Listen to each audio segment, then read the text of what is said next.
اقرار کر لیا کہ حاکم حقیقی اللہ ہے تو حکم تو اس کا ہی مانا جائے۔ رسول اللہ علیہ السلام کی اطاعت بھی اسی لیے ہے کہ وہ اللہ کا حکم پہنچاتے ہیں۔ ذاتی حیثیت میں تو وہ پہلے بھی 40 سال ان کے گزرے تھے، کون اطاعت کرتا تھا۔ بعد میں بھی مولانا مودودی صاحب نے ایک مضمون اس پر لکھا ہے، اسلام میں آزادی کا تصور، بہت عمدہ مضمون ہے تو بڑا نازک سی بات اس میں بیان کی ہے کہ رسول میں چونکہ بیک وقت دو باتیں جمع ہوتی ہیں، وہ بشر بھی ہوتا، اپنی طرف سے بھی کچھ باتیں کہتا، کچھ اللہ کا کلام ہوتا ہے جو اس پر نازل ہوتا۔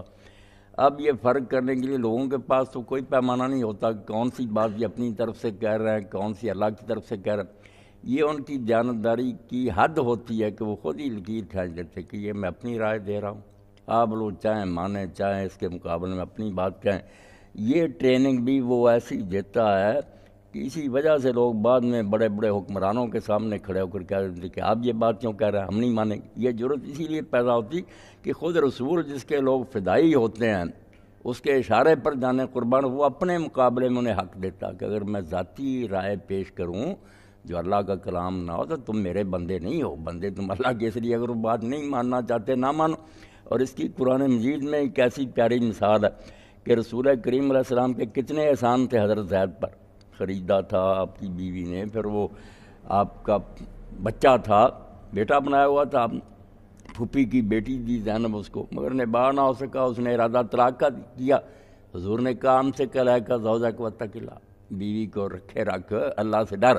مگر اس نے طلاق دے دی۔ نہ اللہ ناراض ہوا نہ رسول ہوا، قرآن نے الٹا اس کا اس طرح ذکر کیا کہ اللہ کا بھی اس پر انعام ہے اور رسول کا بھی احسان ہے اس پر،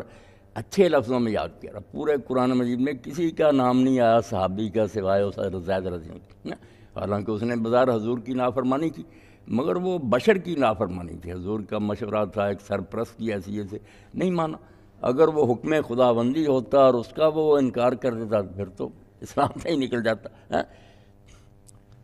اس سے بڑھ کر دیکھیں کہ بریرہ رضی اللہ تعالیٰ عنہ ایک لونڈی تھی، اس کے مالک جو تھے ان سے حضرت عائشہ رضی اللہ تعالیٰ نے خرید کر اسے آزاد کر دیا۔ اب شریعت کی روح سے اس کو حق حاصل ہو گیا، اس کا خاوند تھا وہ غلام تھا۔ جب یہ آزاد ہوگی تو خیار العتق شریعت میں ہے کہ آزاد ہونے کے بعد لونڈی کو حق ہو جاتا ہے، اسٹیٹس اس کا بدل گیا، وہ پہلے خاوند کے ساتھ نکاح اپنا رکھے جو غلامی کے ساتھ ہوا یا اس کو رد کر دے۔ اب یہ اختیار جب بریرہ کو حاصل ہوا تو مغیث خاوند کا نام تھا، وہ بیچارہ روتا پھرتا تھا پیچھے پیچھے کہ میرے ساتھ نکاح رکھ، مگر یہ نہیں مانتی تھی کہ نہیں میں آزاد ہو گئی، اب میں تیرے ساتھ نہیں نکاح رکھوں، کسی اور کے ساتھ کروں۔ معاملہ خود رسول کریم علیہ السلام تک پہنچا، کتنی آزادی دی حضور نے، اور یہ اتنا بڑا احسان اور دیانت کی حد ہے کہ آپ کہہ دیتے نہیں یہ میری رائے ہے، یہ اللہ کا حکم نہیں۔ جب بریرہ سے آپ نے کہا کہ بریرہ مغیث کے ساتھ وہ اپنا نکاح رہنے دے، وہ بیچارہ روتا پھرتا، آنسو بہتے ہیں اس کے گلیوں میں پیچھے پیچھے پھر رہا، تو بریرہ رضی اللہ تعالیٰ نے پوچھا کہ اللہ کے رسول یہ آپ حکم دے رہے ہیں یا سفارش کر رہے ہیں؟ اللہ کو کیسے ذہن صاف کر دیے تھے آپ نے، توحید کوٹ کوٹ پر دماغوں میں بھر دی تھی کہ بندے تم صرف ایک اللہ کے ہو، رسول کے بھی بندے نہیں ہو۔ وہ حکم جب اللہ کا پہنچاتا پھر نا دم مارنا۔ حضور نے فرمایا نہیں حکم نہیں میں دے سکتا، میری شریعت کا تو حکم ہے، تجھے اختیار حاصل ہے، میں سفارش کرتا ہوں اس بیچارے۔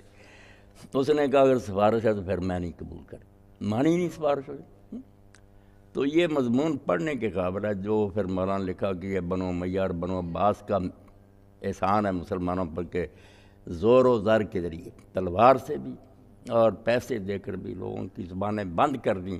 اور اب یہ حالت ہو گئی کہ غیر ملکوں میں کوئی آزادی ریاض صاحب نظر آتی ہے کہ لوگ ان کے ملکوں میں بش کو بلیر کو کھلے چوکوں میں برا کہہ رہے ہیں، ہمارے یہاں نہیں، ہمارے گلے انہوں نے گھونٹ رکھے ہیں، بولنے نہیں دیتے۔ وہ امت جو نبی کے مقابلہ میں کھڑی ہو جاتی تھی کہ اگر آپ کی رائے تو ہم نہیں مانیں گے۔ جنگ خندق پر کیا ہوا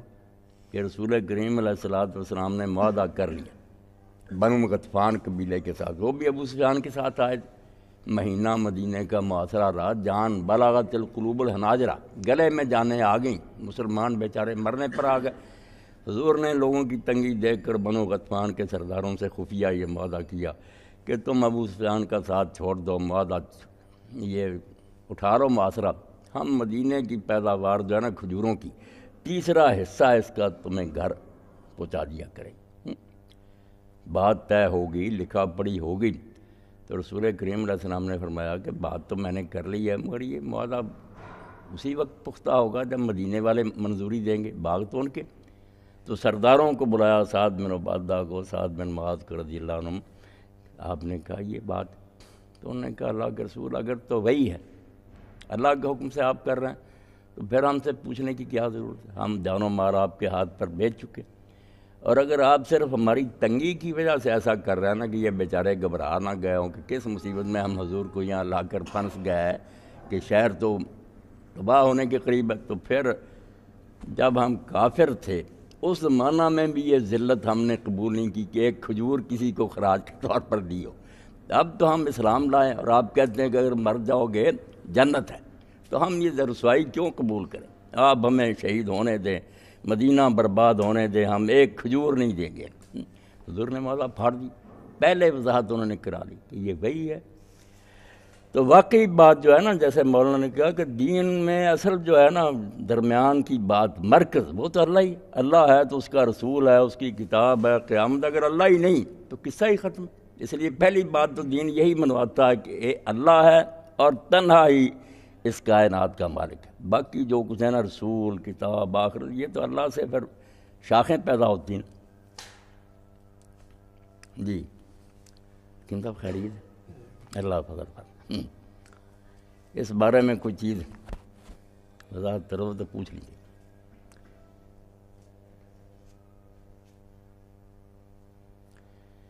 یہی بات مولانا نے سمجھائی کہ قرآن مجید نے سب اللہ کو تو تقریباً سب امتیں مانتی ہیں، گمراہ ہونے کے باوجود بھی کسی نہ کسی شکل میں مانتی ہیں، مگر غلط مانتی ہیں۔ اس کے بارے میں نا بہت سے غلط تصورات انہیں پائے جاتے ہیں، جس کی وجہ سے ان کا ماننا جو ہے وہ نہ ماننے کے برابر ہی۔ بہت سے لوگ پریشان ہوتے ہیں نا کہ یہود بھی مانتے ہیں، اہل کتاب مانتے ہیں، وہ نہیں مانتے۔ ان کا ماننا بالکل ویسے ہی جیسے تھانوی صاحب رحمۃ اللہ علیہ نے ایک مثال دی کہ جو غلط مانے نا وہ ایسے ہی ہوتا کہ نہیں مانتا، اس نے اپنے دماغ سے کوئی گھڑ رکھی ہے چیز، وہ تو ہے ہی نہیں اصل شاید جس کو ماننا چاہیے۔ تو مثال انہوں نے دی کہ ایک آدمی حج پر گیا نہیں، بمبئی سے واپس آ گیا، مگر جھوٹ بولتا کہ میں گیا، میں نے یہ دیکھا وہ۔ تو ایک شخص تھا سمجھدار، اس نے معلوم کر لیا کہ یہ گیا نہیں۔ تو اس نے ایک دن پوچھا کہ آپ نے زمزم کی زیارت کی تھی؟ اب وہ بیوقوف پڑھا لکھا نہیں تھا، بھول گیا۔ اس نے کہا ہاں میں ملا تھا، وہ نوجوان تھا، سیاہ داڑھی تھی، بہت ایسا رنگ تھا اس کا۔ سب لوگ ہنس پڑے کہ اس نے صرف زمزم کا نام سن رکھا، اگر یہ زمزم کو جانتا ہوتا تو وہ تو ایک کنواں۔ یہی مثال انہوں نے دی کہ جو کہتے ہیں کہ ہم اللہ کو مانتے ہیں، مگر مانتے ہیں کسی اللہ کی بیویاں، کبھی کوئی اللہ کے بیٹے مانتا ہے، کبھی اللہ پھانسی پر چڑھ جاتا، 3 دن مرا رہتا ہے، پھر زندہ ہوتا۔ تو اس لیے ان لوگوں کا ماننا اپنے کسی من گھڑت اللہ کو یہ ماننے، جو سچ مچ اللہ ہے نا اس کو نہیں یہ جانتے۔ اسی لیے اللہ کافر ہی کہتا ہے کہ یہ میرے منکر ہیں،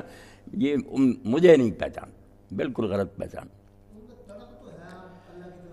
ہاں تلاش میں، مگر وہ گمراہ ہو گئے، بالکل ضالین، اسی لیے کہا بھٹک گئے، راستے سے بھٹک گئے،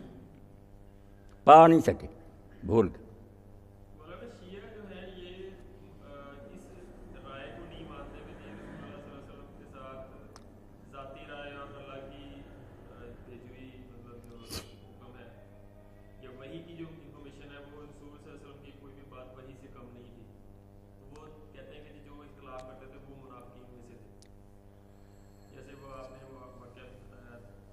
نہیں چلو باقی سارے واقعات تو چھوڑے ہیں سہیل صاحب،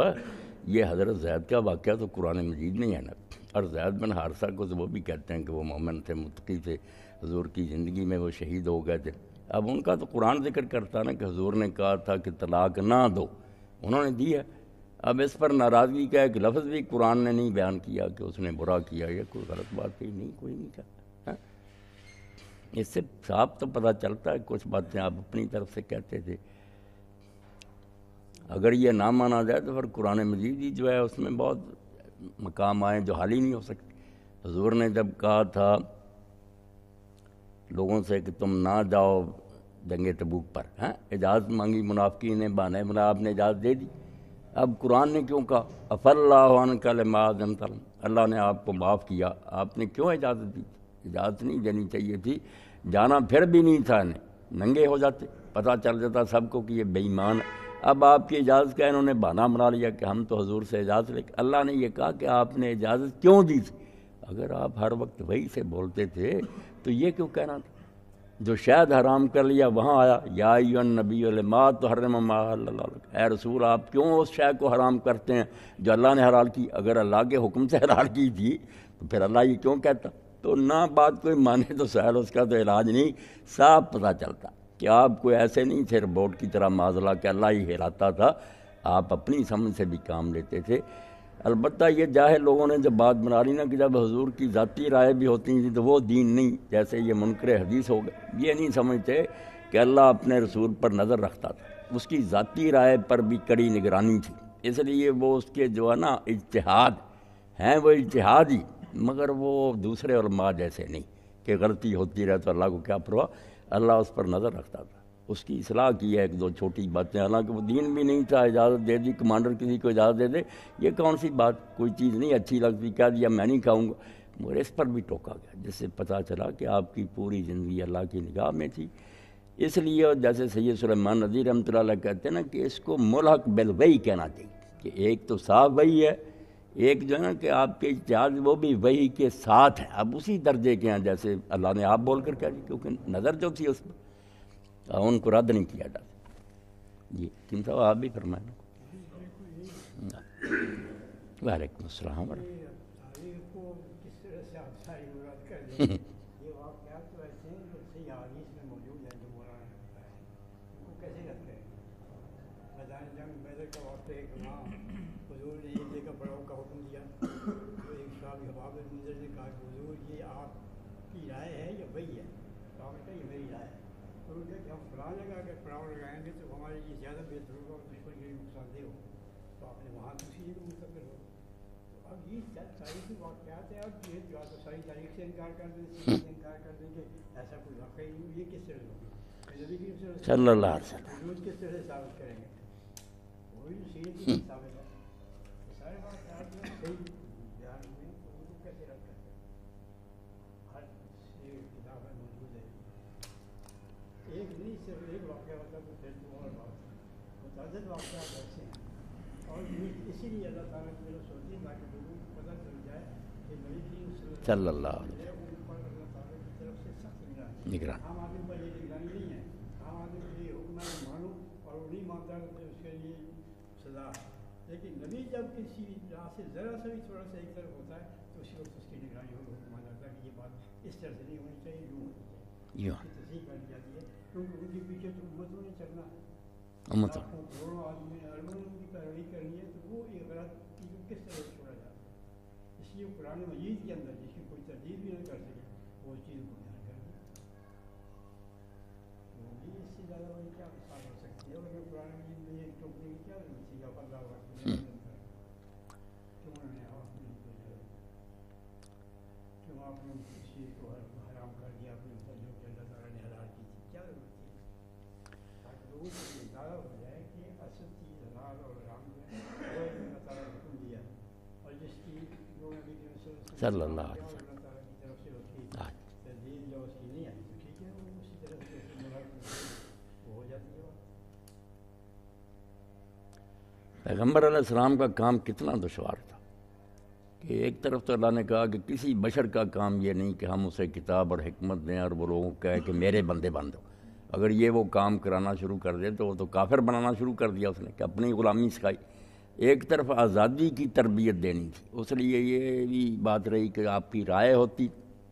تو آپ کہتے تم لوگ مشورہ دو، کئی مرتبہ جیسا کہ ان سب نے کہا اپنی بات چھوڑ کر ان کی بات، اور دوسری طرف آپ پیغمبر بھی تھے جو اللہ کا حکم تھا، وہاں اطاعت بھی اتنی کرائی کہ یہاں نہیں چوں چرا کرنا، جو حکم ملے سب سے پہلے میں بھی مانوں گا، آپ لوگوں کو ماننا پڑے، ایک ہی آدمی کی زبان سے دونوں باتیں نکلتی مگر وہ کبھی غلط فائدہ نہیں اٹھاتے تھے، صاف کہہ دیتے تھے کہ یہ اللہ کا حکم ہے، یہ میری رائے، یہ اللہ کی مہربانی کے بغیر نہیں ہو سکتا تھا، آپ نے اطاعت بھی کرائی تھی ایسی کہ لوگ بس کٹ مرتے تھے،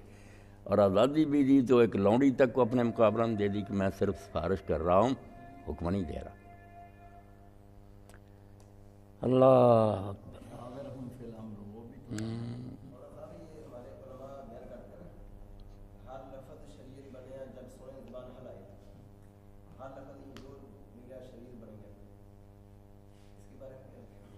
ہاں یہی بات سب ہوتی ہے، اب بھی یہی بات ہوئی نا کہ جن باتوں پر اللہ نے نہیں ٹوکا وہ خود دین بنتا چلا گیا۔ جیسے آپ تختی پر لکھ کر استاد کو دکھاتے ہیں جو حرف اس نے کاٹا ٹھیک ہے، باقی اپنے آپ ہی پتہ چل گیا کہ یہ صحیح ہے، اس لیے پھر آپ کی ساری زبان سے نکلی باتیں دین تو بن گئی۔ یہ جو قرآن مجید میں جو ہے ہاں ہاں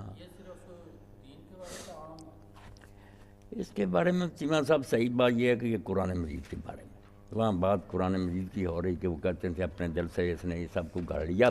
اللہ نے کہا نہیں یہ اپنی طرف سے نہیں بولتا، یہ وہی جو ساری بات جو ہے نا یہ امام راضی وغیرہ سب نے ٹھیک لکھا، اور یہ تو اب بریلوی علماء بھی فتاویٰ فیض رسول انڈیا سے شائع ہوئے، انہوں نے کہا جو لوگ کہتے ہیں جو بھی پیغمبر بولتا ہے وہی غلط بات ہے، نہ آیت کا یہ معنی نہ ایسا ہوا، اللہ نے کئی چیزوں پر ٹوکا آپ کو، تو مراد یہاں تو قرآن ہے، باقی وہ جو نا کہ حضور کی زبان سے جو کچھ نکلا